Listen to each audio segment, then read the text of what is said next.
right, thanks for joining me for today's episode. As you saw in the title, singing the post-launch blues. This came out of a conversation I had with my marketing coach, and we were discussing the challenges of people who are great marketers. And that, look, if you're a great marketer, guess what? You love marketing. Funnily enough, funny about that, like the funnel, getting the video dialed in, creating the hooks and the stories, and like getting people in, and the ads are running, and we've got a CPL and a CPC, and you're closing the cart, and the sales get made, and you look and you wake up and go, yeah, baby, yeah. Close the cart, we brought in whatever we brought in. Hopefully it's awesome. You're like, yep, we did more than we were expected. Less so good if it was less than you expected. It's like, I've still got to fulfill. But notice that even if you nailed it and you did more, sold more, you still got to fulfill. And this can be the post-launch blues for experienced marketers, for people who love marketing. Suddenly you have to shift gears across out of that sales and advertising marketing conversation into the fulfillment game. And the fulfillment game is a little bit different. Like, it's not so exciting. It's more like, hey, I've actually got to deliver on the promises, deliver on what I was saying people would get to actually get them to the results. And so often I've seen that it looks like people are fulfilling awesomely in week one while they're still on, yeah, I've got all the money. And then in week two, it drops, and week three, it drops. And by week five, they're like, man, this sucks. And you can tell. And they're just hoping that most of their students fall away as well, which is very common. I mean, that is spoken to. It's like Brendan Burchard and Frank Kern have been speaking of this for a long time. It's like, wow, expect significant drop-off between week one to week two, and week two to week three. But as the entrepreneur fulfilling, that can happen to you as well. And particularly when you look back and kind of the accounts aren't so good anymore. It's like, oh, we've got a bit more weak now than the money. Okay, I probably should be thinking about marketing again, except you've still got to fulfill. And so the mind can end up in two different places. It's like, gee, I can see the bank account, and gee, that launch went really well, but I'm still fulfilling, but I've got to think about my next launch. And suddenly the feast and the famine begins.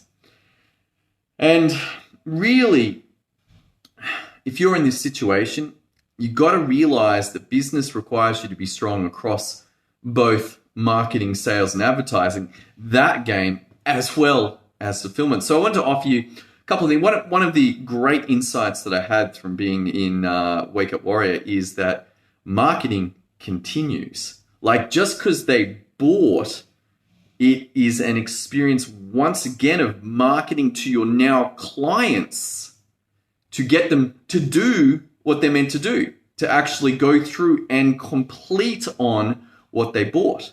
And if you're thinking like, now I'm just in a fulfillment game, and you're not realizing that you then have to continue your marketing game as it begins again, then this, that you will hopefully not have the falling away of enthusiasm that may strike you. Secondly, if you can work out how to fulfill well and get out of the small details, like if you're a big picture thinker and you get into all the strategy and you're like, yeah, we're going to do this, and you're leading the show, the small details may not be your strength. But you've got to work out, how are you going to get those done? Is it going to be you? Because that might require you to be a very different version of yourself, in like, you're out of your comfort zone. You're actually doing work that you're not that suited for. And I invite you to think about the actual dollar value of that work. Like, it could be just $20 an hour work, $10 an hour work. Could a virtual assistant do this work? Could a team member do this work? But you're like, no, I'm going to go and do it, because you don't know how to operate your team. You don't know how to run your people.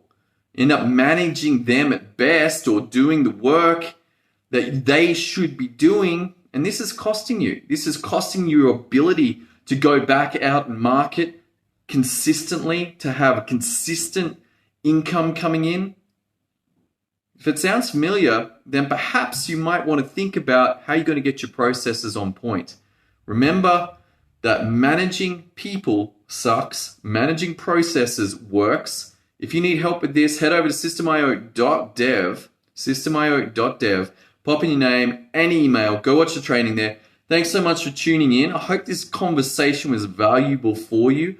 I'm sure if you are a key marketer, if you love marketing, then you will know all about the post-launch blues, and hopefully you can get some insight into what to do about that. Head over to systemio.dev. Look forward to seeing you tomorrow as we continue this exploration into these challenges of business. See you then.